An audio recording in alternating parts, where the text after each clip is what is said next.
Morning! Happy Monday! Short story lang. Kanina ang aga ko lumabas ng bahay. Sabi ko, ay wow, umuulan. Pagdating ko naman ng sukat, wala. Wala na, parang bless lang kami doon sa Sampaloc.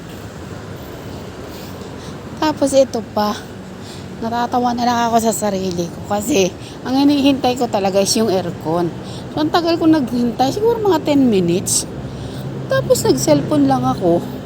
Saglit, hala, pagtingin ko, lumampas na yung hinihintay ko.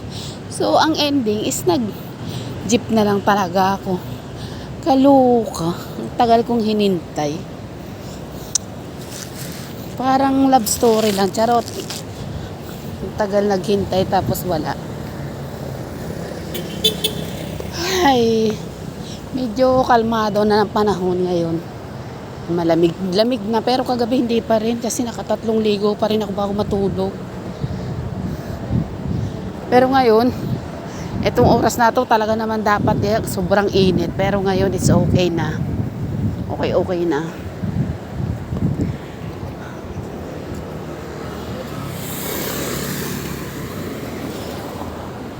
Medyo okay na yung panahon kaya hindi na masyado stress yung pagpasok.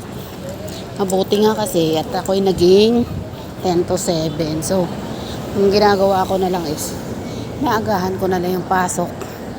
Dito na ako nagpapahinga. May tira pa akong 1 oras bago ako mag-in. Dito na rin ako kumakain. Kaya dami kong bit-bit sa bag. Kasi nga pagkain ko ng 2 days, dala-dala ko na.